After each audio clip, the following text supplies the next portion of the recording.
Ова предавање денес ќе биде четвртиот дел од серијалот, каде ќе се стремиме да одговориме на прашањето зошто спасението е само преку вера.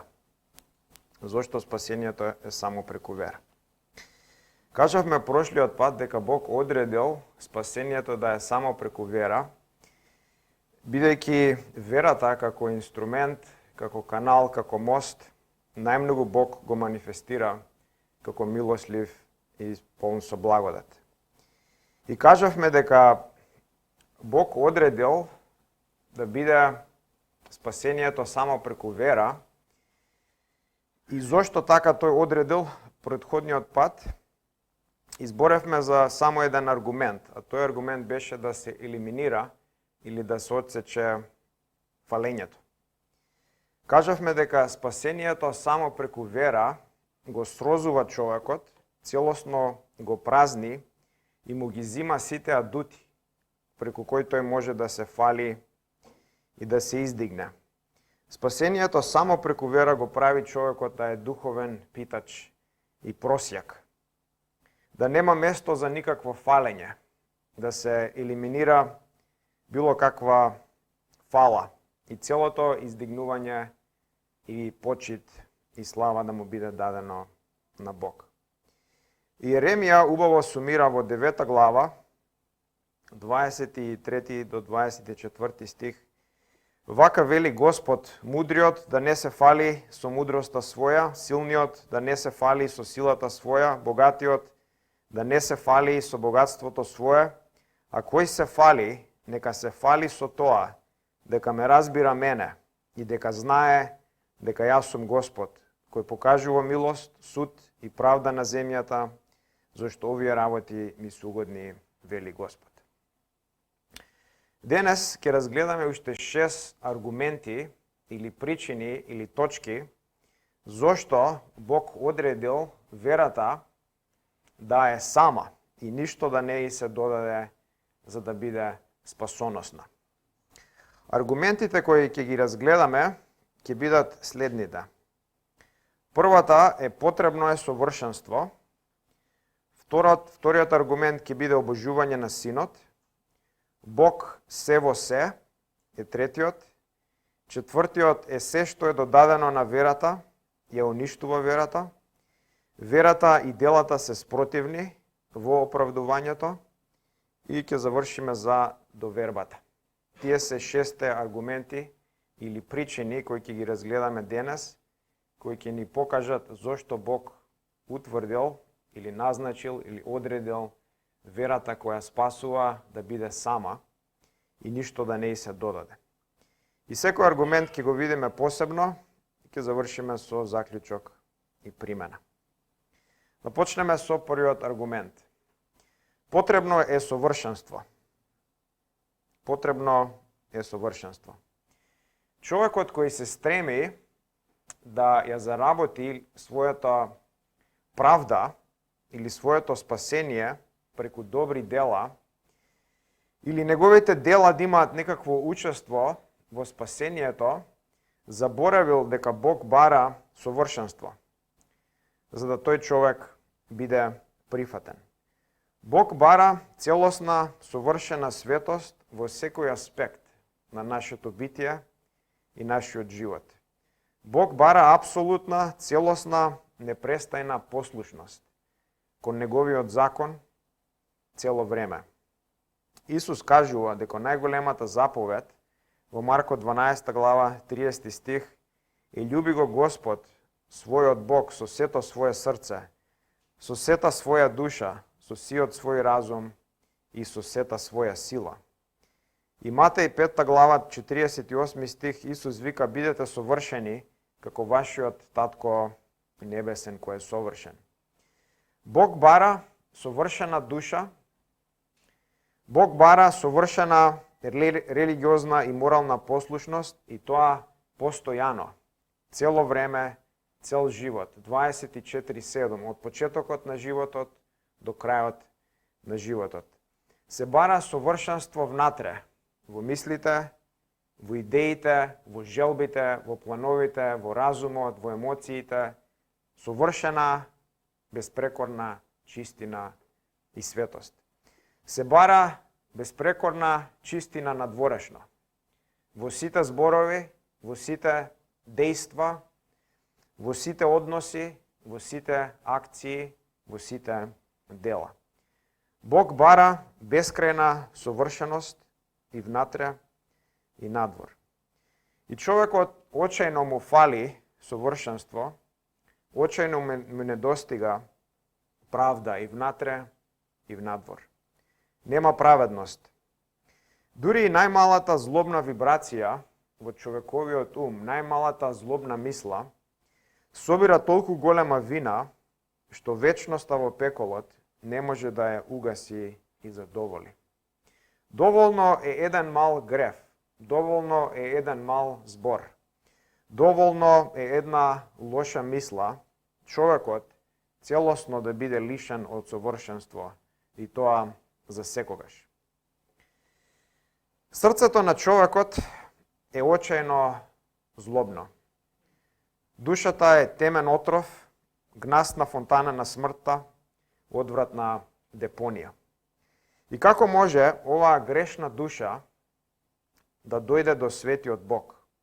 И тоа преку бедни и мизерни религиозни представи. Човекот му должи на Бог бескрајен долг. И ништо освен совршенство не може тој долг да го задоволи.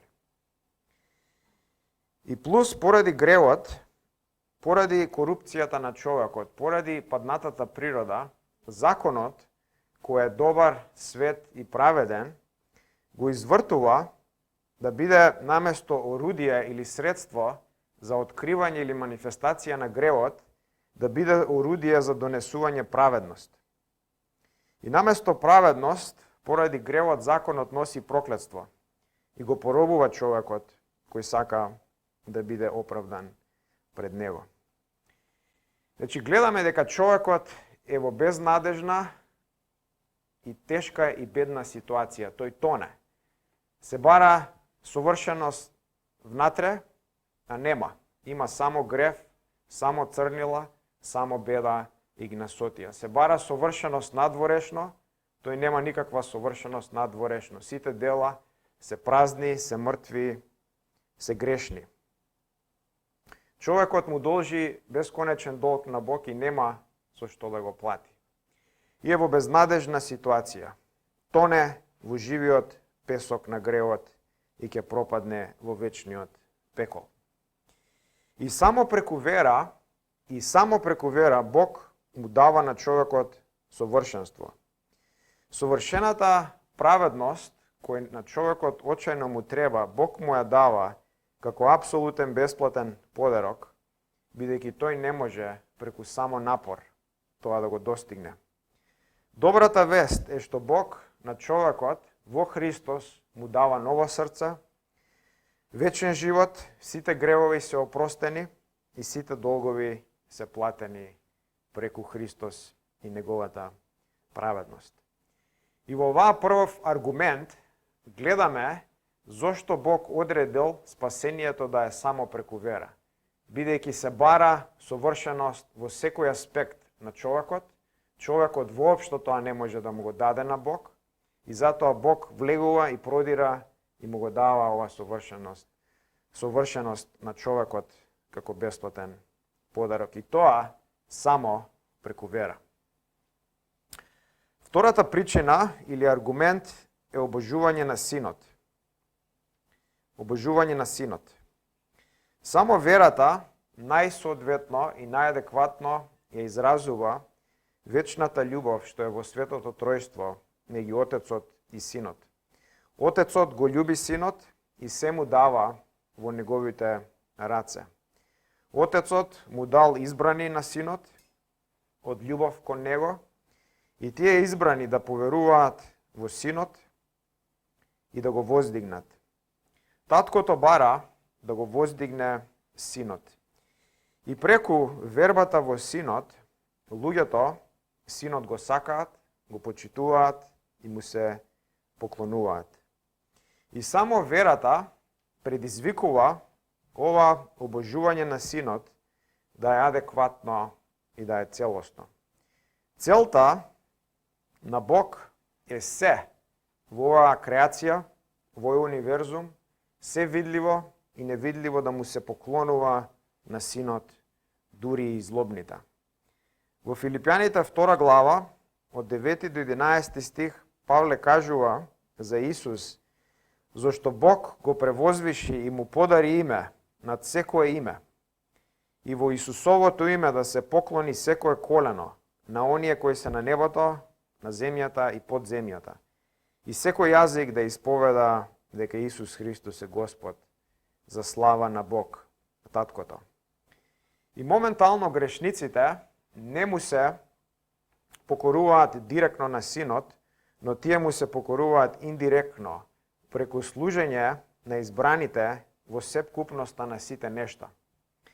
Но на крај грешниците директно ќе се поклонат на Синот, ќе паднат на колена и ќе исповедаат дека Исус е Господ.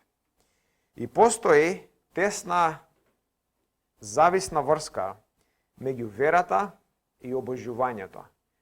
Во тоа што човекот верува, тоа го обожува. Тоа го слави, тоа го издигнува. И кога вистинска вера се активира, живата вера, која носи вечен живот, тогаш Синот се обожува. Без вера нема обожување. И колку повеќе верата е ослободена од неверие, толку повеќе му се поклонува на Синот. Верата ги отвара очите на душата, за да таа да ја види славата и убавината и безкрајноста на Синот, неговата величенственост. И на почетокот, кога човекот почнува да верува, тој слабо не гледа безкрајноста на Синот и извикува: Господи, верувам, но помогни ми на моето неверие, како човекот во Марко 9 глава 24 стих. Без вера постои неверство, постои неверие, и неверството го свртува човекот кон делата и го свртува тој да најде сигурност таму. Да најде својата сигурност, својата безбедност и својата праведност во себе и во своите дела. Неверието го одзема обожувањето на Христос и го става на себе си и своите дела. И затоа верата била одредена од Бог за спасение, за Синот да добие целосна чест, фала и обожување од избраните.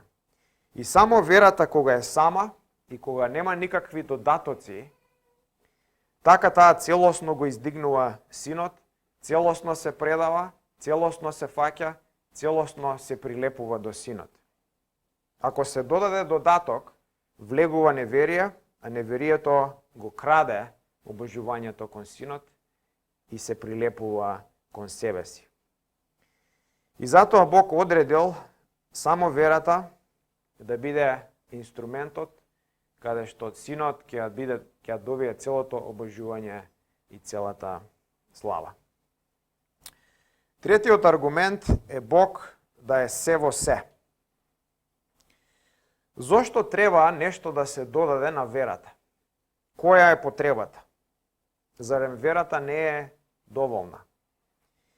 Еден има напишано: ако верата може да помести планини, да го надмине светот, да исцели болести, да разбере длабочината на мистериите, да ги освои царствата, да спроведува правда, да ја затвори устата на лавовите, да го угасне бесниот оган, да го поплави светот, да избегне смртта, да воскресне луѓе од мртвите, да направи туги војски, да побегнат од страв и да спаси душата од гревот, злите луѓе, демоните, ѓаволот, паднатиот свет и пеколот, зар таа не е доволна?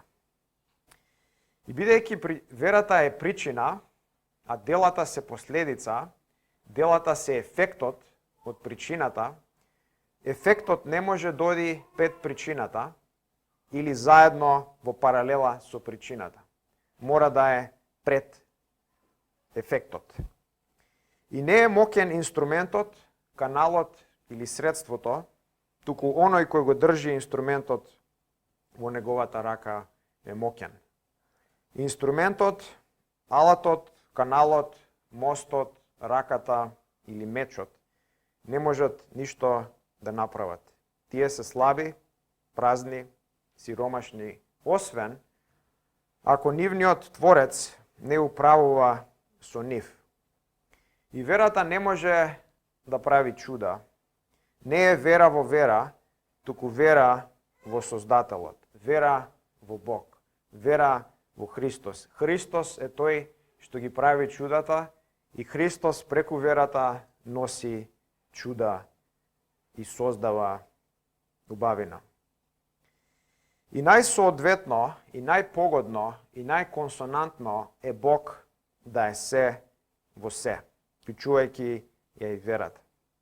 Со оглед на тоа дека создавањето на светот не е функција на потреба во Бог, или недостаток, или негова ненаситна жет за слава, туку е негово прелевање на суперлативна неизберност и добрина. Инта тринитарен стремеж и манифестација на божествена љубов. И Бог во креацијата дава се, создава се. И не се очекува од човекот нешто да плати или да врати. Се што има е од Бог. Се му е дадено, ништо не е од него. Исто така во спасението Бог се дава и самиот себе се дава преку вера. Верата е бесплатна и изобилна. И на Бог не му треба ништо за возврат. Бог има се. Но сепак верата слободно му се враќа назад. Верата излегува од него и слободно пак му се враќа. И се му е дадено на човекот. Човекот е избран за спасение, избран за вера, избран за вечен живот, дури пред основополажењето на светот. Гледаме дека создавањето е поклон, спасението е поклон, слушањето на Евангелието е поклон, верата е поклон, дури и делата по вистинска вера се поклон, според Ефесијаните 2 глава, 10 стих. И не може да се каже дека нешто произлегува или припаѓа на човекот. Човекот, впрочем, нема што да понуди од вистинска вредност или заслуга. Според Јаков, 1 глава, 17 стих, се добро доаѓа од Бог. Човекот е празен, сиромашен, мизерен просјак, кој чека да му се дадат верата и делата. И Бог е особено склон кон сиромашните, кон празните, кон бедните во духот, тие што се скршени и понизни за нивните гревови, тие што немаат ништо во овој свет и со ништо што се фалат. Бог е особено склон кон тие што немаат ништо во себе, ништо за себе и ништо за другите. Впрочем, и другите ги презираат. Но Бог им дава предност на овие скршени, на овие бедни, на овие што тажат и плачат за своите гревови. И тој им го дава најголемото богатство. Тој се дава сами од себе си, за да тие со него се фалат, се издигнуваат и се величат со неговите дела. Бог им дава вера и верата како невидлива реалност влегува во овие страшни, мизерни и темни безнадежни ситуации за бедните и за скршените и создава убавина и ред во оваа гадотија и хаос. И богатите се предупредени да не се гордеат со нивното богатство, зашто навистина е тешко богатиот да влезе во Царството Божјо. Матеј 19 глава 24 стих Господ Исус вика: затоа ви велам, полесно е камилата да помине низ игла, отколку богат да влезе во Царството Божјо. Богатиот е полн со себе, со гордост, со фалење, со мртви дела. полн е со празни, религиозни и самовозвишени представи. И Бог нема да дозволи никој да украде неговата слава. Бог тоа нема да го дозволи некој црв на земјата да се фали и да се слави. Бог нема да дозволи човекот кој е ништо во ништо да земе славата која му припаѓа нему. И затоа верата е доволна и не треба ништо да се додаде, бидејќи Бог е се во се за верникот. И нема потреба од ништо да се додаде. Верата излегува од Бог и се враќа пак нему. И затоа најконсонантно и најадекватно е Бог во сите дела, посебно во спасението и посебно во верата која излегува од Него, да биде се во се и да нема никакви човечки додатоци. Значи, до сега видовме три аргументи. Видовме дека е потребно совршенство, кој Бог го дава преку верата, и затоа Бог одлучил само верата да е спасението на човекот. Вториот аргумент е само преку верата Синот целосно се обожува, и ако се додаде нешто, тоа ја краде славата и обожувањето на Синот. И третиот аргумент кој го видовме е дека Бог е се во се. И само верата е најадекватна и тоа го прави. Продолжуваме со четвртиот аргумент. Четвртиот аргумент е се што е додадено на верата ја уништува верата. Се што е додадено на верата ја уништува верата. Видовме претходниот пат во писмото до Галатјаните дека Павле напишал писмо до оваа црква за да нападне и поправи лажно учење кое навлегло таму. И како што кажавме претходниот пат, учењето било толку сериозно, толку опасно, толку лажно, што Павле го нарекува поинакво Евангелие. Евангелие кое е изопачено, Евангелие кое е извртено, Евангелие кое е лажно и кое не спасува, туку носи проклетство и осуда во пеколот.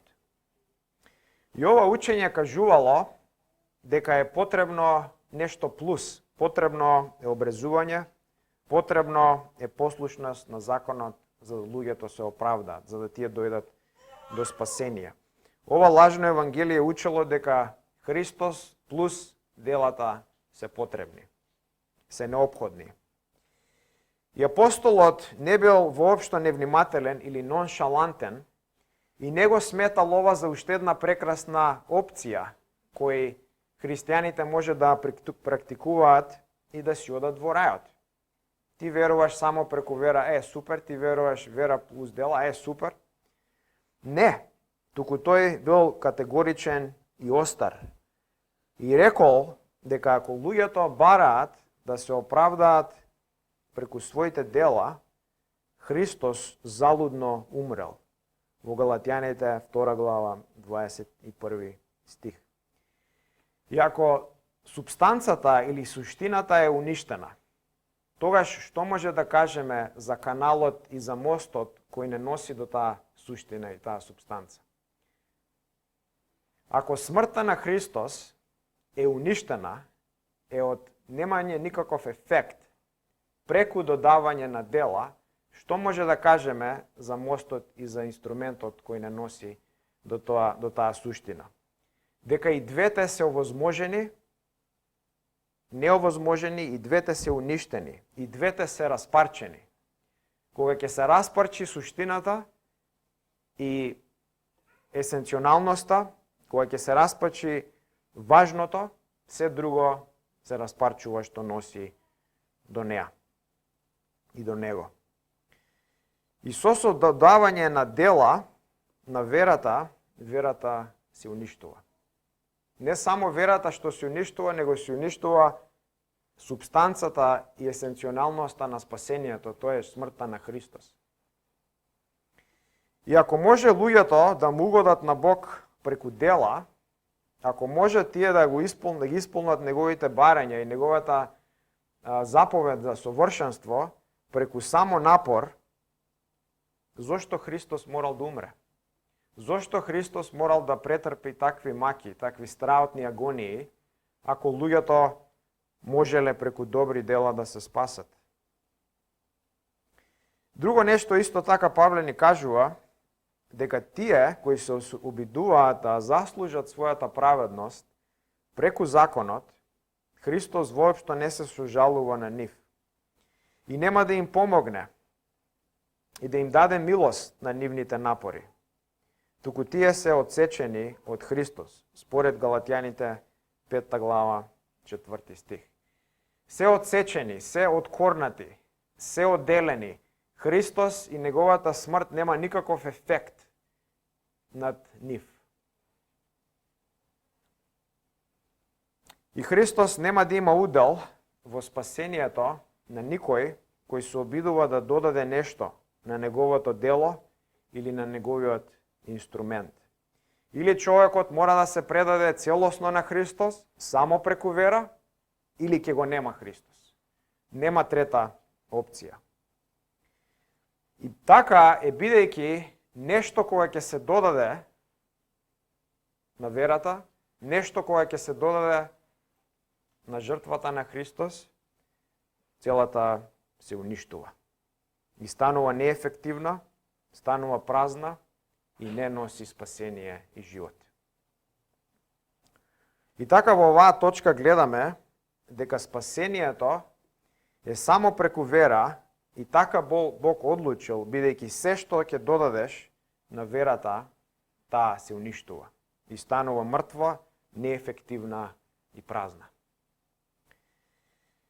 Петиот аргумент е верата и делата се спротивни. Збориме во оправдувањето. Верата и делата се спротивни. Верата и делата во оправдувањето не се надополнуваат едни со други или едно со друго, туку тие се меѓусебно исклучуваат. Кога едното е присутно, другото не може да биде.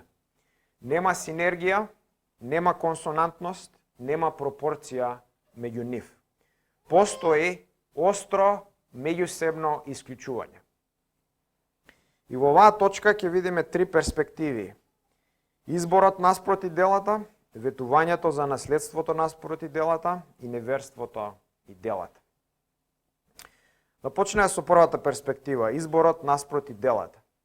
Не само што има антагонизам или спротивност или непријателство меѓу верата и делата во оправдувањето, туку има контраст уште претходно, тоест меѓу изборот и делата. Основата или изворот на изборот е благодата, а пак основата, изворот на верата е изборот. И се произлегува од Божјата благодат. Од Божјата благодат произлегува изборот, кој Бог го прави пред создавањето на светот. Од Божјата благодат исто така произлегува верата, од Божјата благодат исто така произлегува и ветувањето за наследството. Но ајде ние да се фокусираме сега во првата перспектива на изборот. Во Римјаните 9 глава, од 11 до 12 стих, Павле пишува: но не само таа, туку Ребека, која зачна од Еден, од нашиот татко Исак, зашто уште додека не беа родени близнаците, ниту направиле нешто добро или лошо, за да остане онака како што Бог одредил по својот избор, да не зависи од делата, туку од оној кој повикува, неизе и беше речено, поголемиот ќе му служи на помалиот. И во Римјаните 11 глава, од 5 до 6 стих, Павле вика: така и сега во сегашно време има остаток, избран по благодат, но ако е по благодат, тогаш не е веќе врз основа на дела. Инаку благодата повеќе не би била благодат. Изборот не е направен врз основа на делата, туку изборот е направен врз основа на Божјата благодат. И Божјата благодат е изворот исто така како што напоменав на верата. Значи, Божјата благодат е изворот, е фонтаната, е сонцето од каде све извира и тоа е спротивно на делата. Бог не избира врз основа на делата, Бог одлучува однапред, пред раѓањето, пред создавањето на светот, пред законот, пред делата, кому да му даде благодат и кому да му даде вера. И вера се дава пред создавањето на светот, за да има целосно отсекување или отстранување на делата од разгледување или поглед. Целосно да се тргнат од разгледување. Целосно да се тргнат од поглед. И Бог да е тој кој суверено дава дела, Бог да е тој кој суверено дава вера, без законот и без делата. Бог е тој кој одлучува, а не човекот со неговите дела. Значи, оваа перспектива гледаме дека имаме контраст уште многу порано. Не само сега меѓу верата и делата, туку имаме контраст на изборот и делата. Дека Бог избира не врз основа на дела, туку врз основа на неговата благодат. Понатака имаме контраст, втората перспектива е меѓу ветувањето и делата. Се збори за ветувањето на наследството, каде имаме почетно се случува кој заветот Бог го прави со Аврам и му вика: јас ќе ти ја дадам оваа земја, ќе биде твоја, ти си сега тугинец, но ќе биде твоја. И понатака гледаме дека се работи за нешто многу поголемо, се работи за нешто масивно, се работи за нешто гигантско, дека не е ветувањето за наследството за некое парче земја таму во Израел. Туку се работи за ветувањето на наследството на целиот свет, на целиот универзум, на се видливо и невидливо. И гледаме дека ако наследството може да се стекне преку делата на законот или преку делата на праведноста, тогаш верата е залудна и без значење. И ово гледаме од два пасоси во Римјаните и Галатјаните. Во Римјаните 4 глава, 14 стих, Павле вика: зашто ако се наследници преку делата на законот, тогаш верата нема никакво значење и ветувањето е поништено. И исто така во Галатјаните 3 глава, од 17 до 18 стих пишува: ви велам ова, законот кој дојде по 430 години, не го поништува заветот, кој Бог го потврдил порано, ниту па го поништува ветувањето. Зошто ако наследството доаѓа од законот или од делата на законот, а не од ветувањето, тогаш тоа не е од ветувањето, но Бог му го подари на Аврам преку ветувањето. Значи, што гледаме овде? Гледаме дека ветувањето е дадено по благодат, а не преку делата на законот.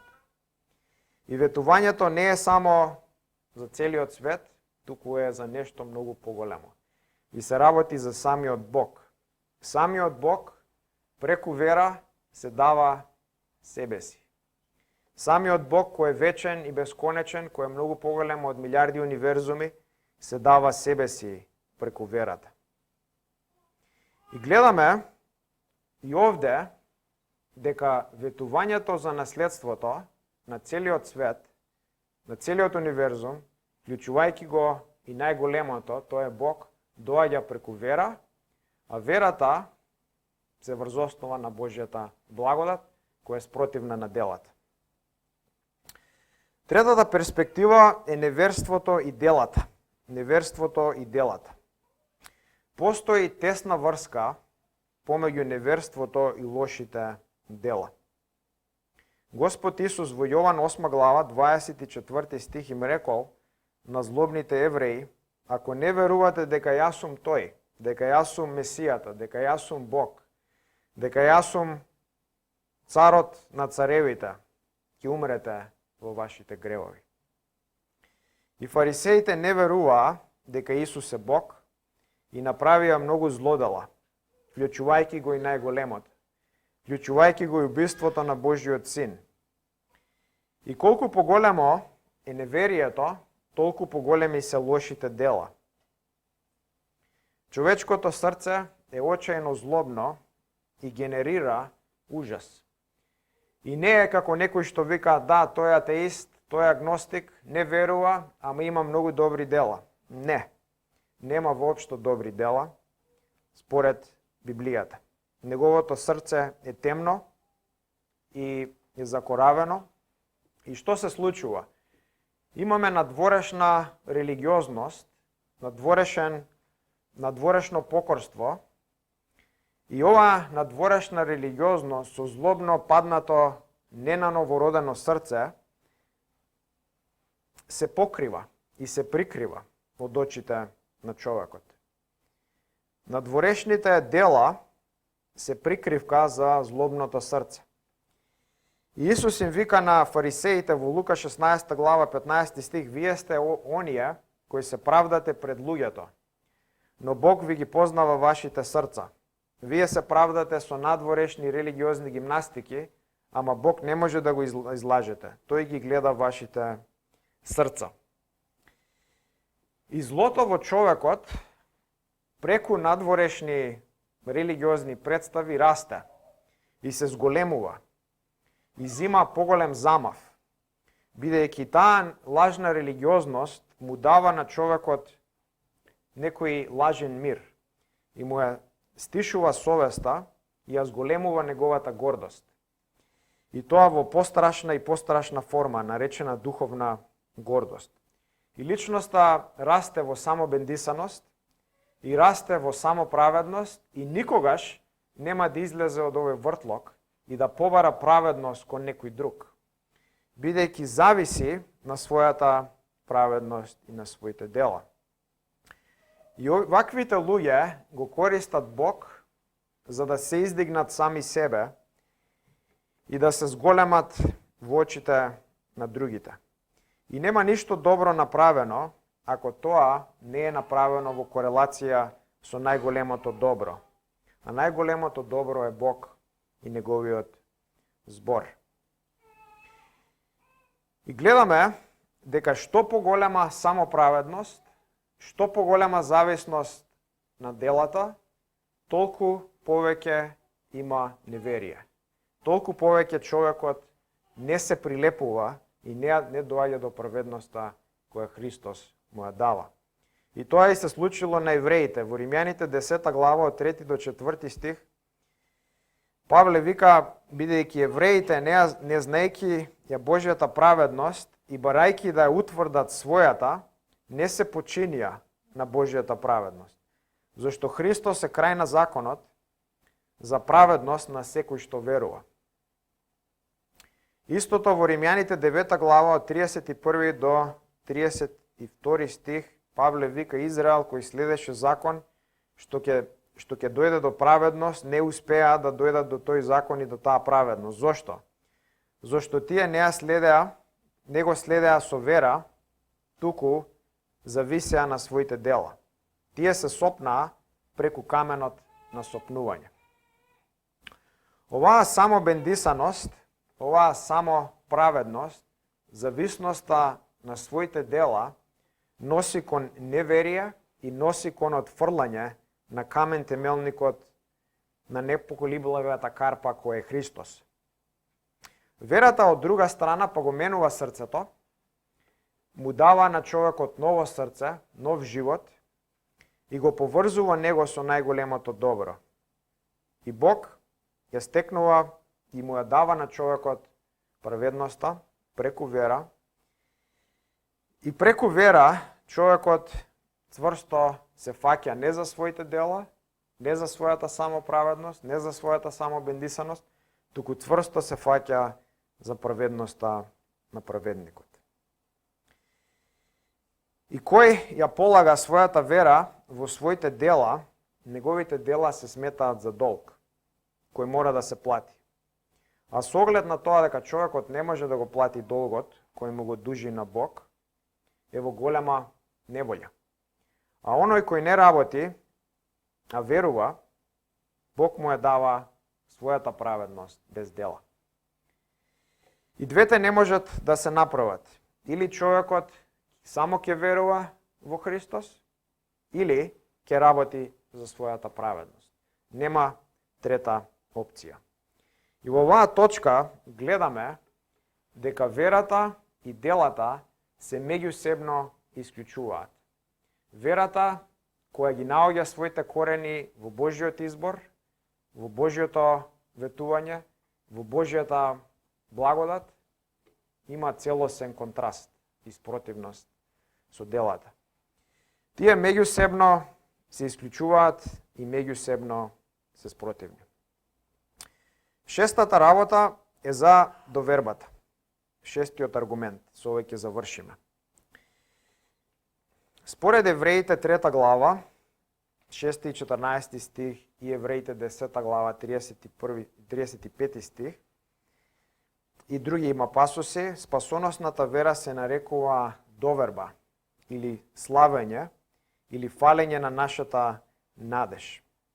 Верата се испоистоветува со довербата.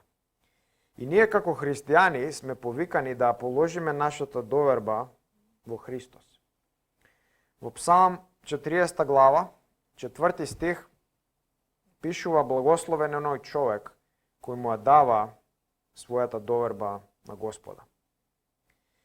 Во Еремија 17 глава, 7 стих ја имаме истата идеја и ние сме повикани да положиме нашата доверба не во човекот, не во благородниците, не во владетелите, не во богатите и не во нешто друго, освен Господ.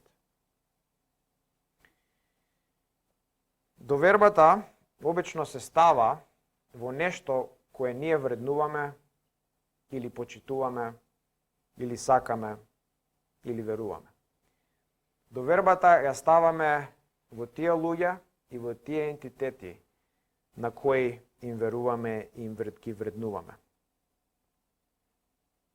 И кога луѓето се потпираат и зависат на своите дела, тие ги вреднуват своите дела и веруват во своите дела.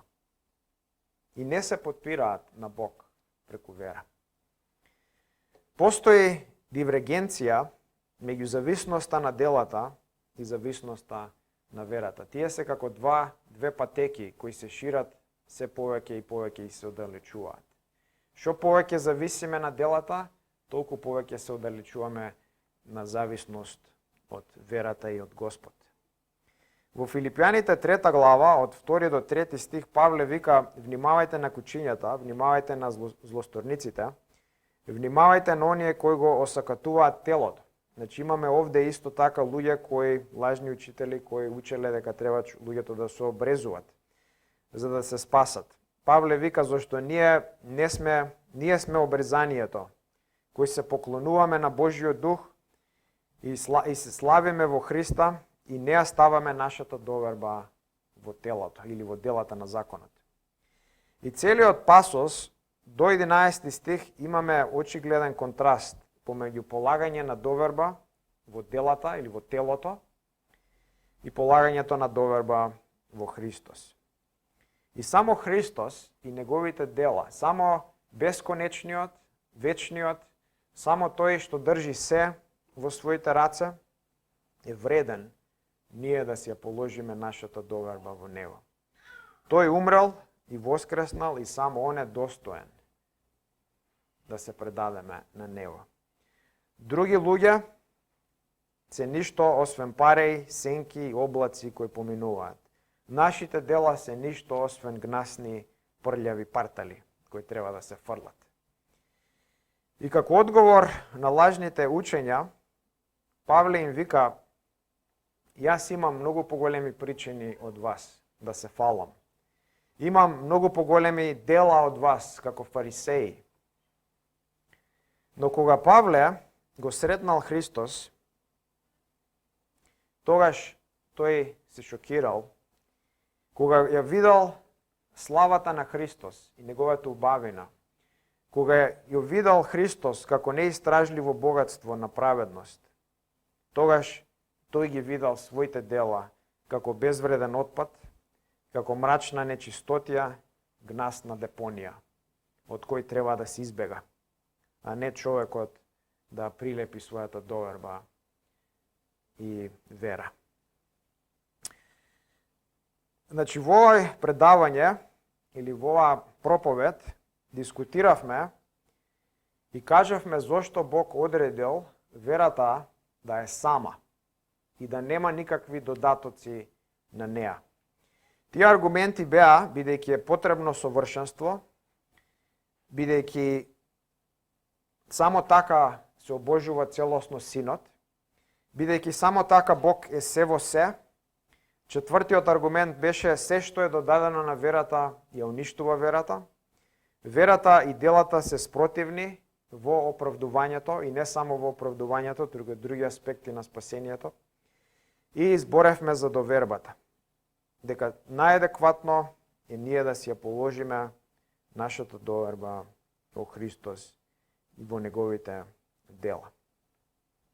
И сега како заклучок, теоретски, има три опции.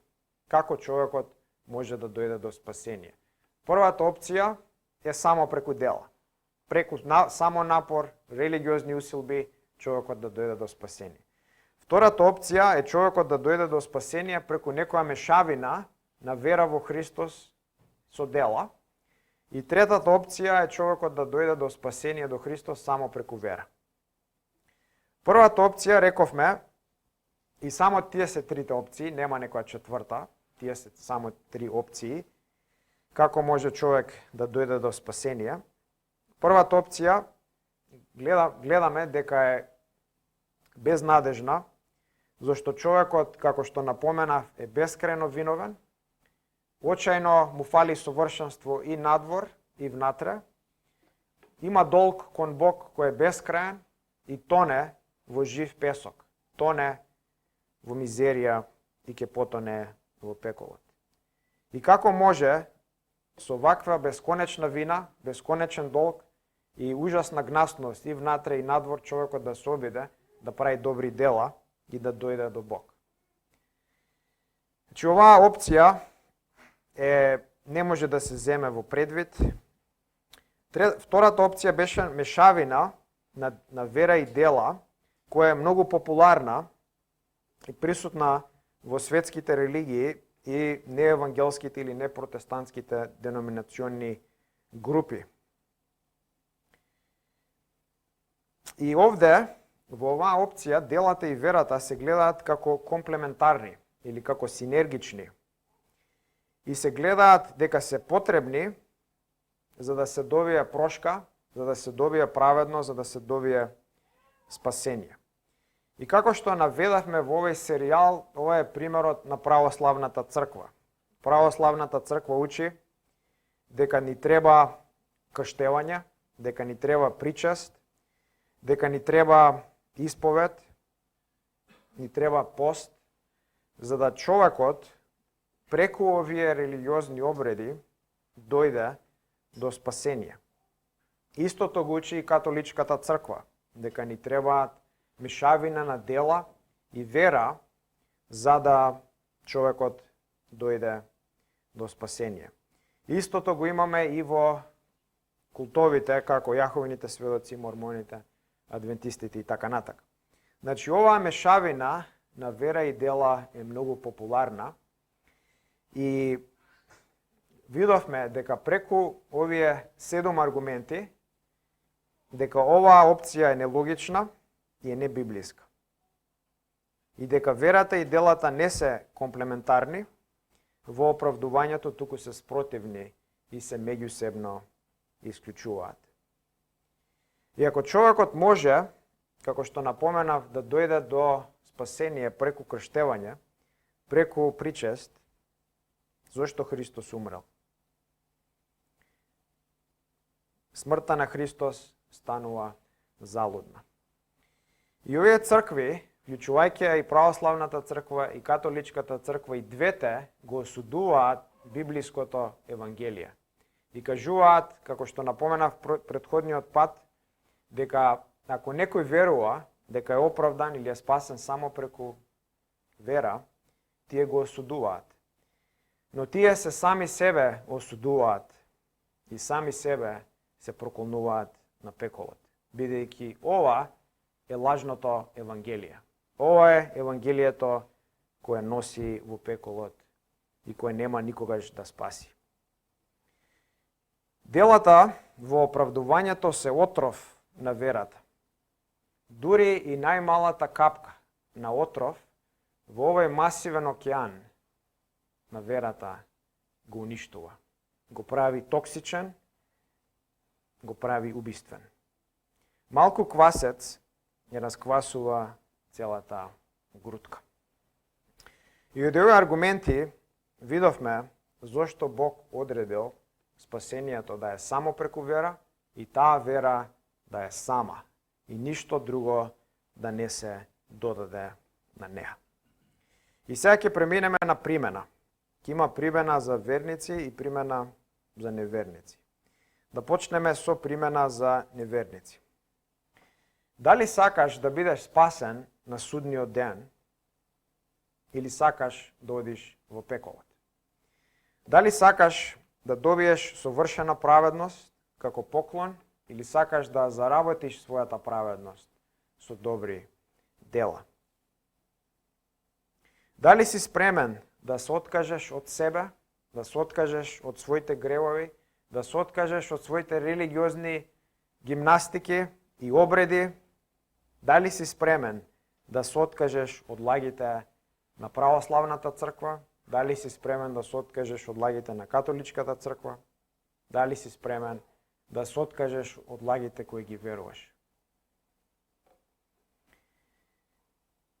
Христос доаѓа и ти се нуди како единственото решение.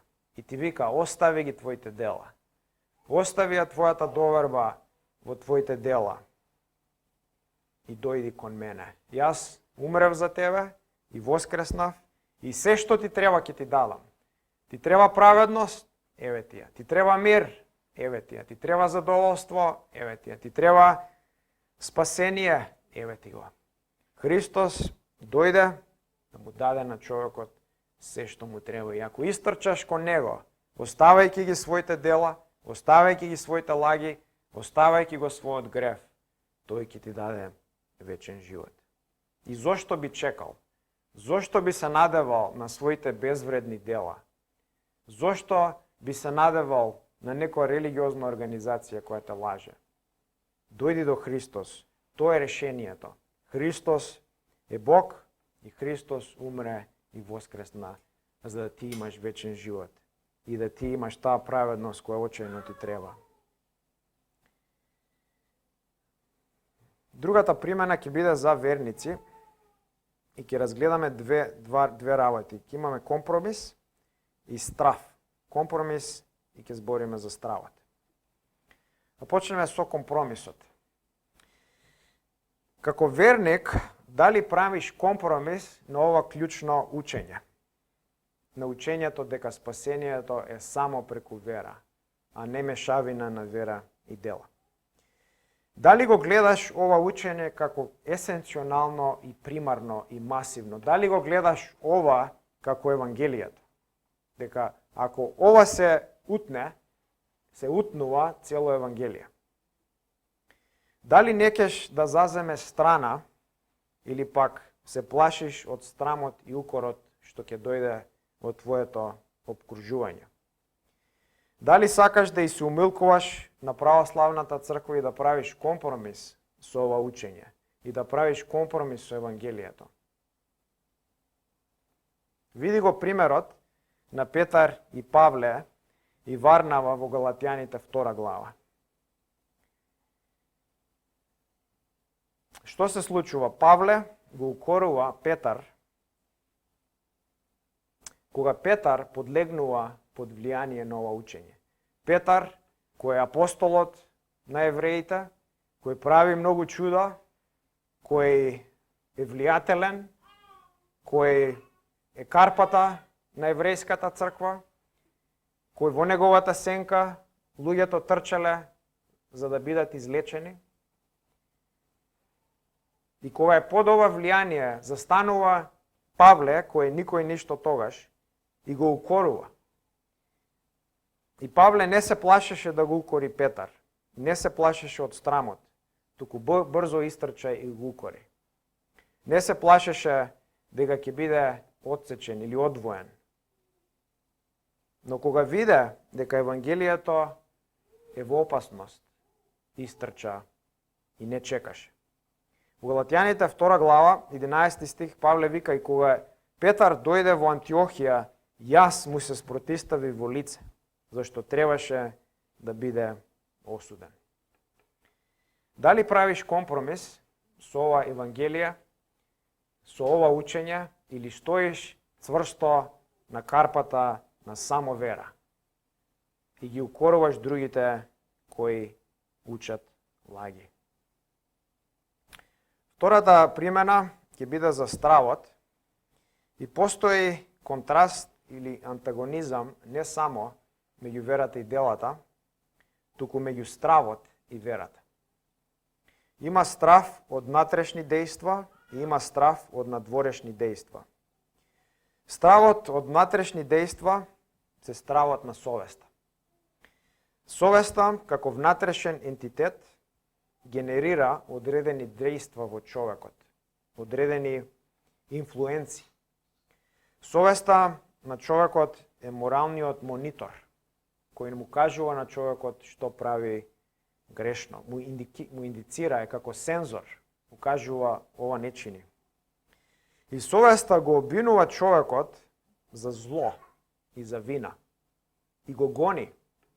Еден филозоф кажал: мојот најголем непријател е мојата совест, бидејќи ме гони секаде каде што одам. Не можам да избегам, не можам да се спасам. И совеста, кога ќе го види Божиот закон, каде нема место за грешка, нема место за утка, каде што се бара совршеност на секој поглед, во секој аспект, кога совеста ќе види дека Божиите очи се насекаде и се гледаат, тогаш генерира страв.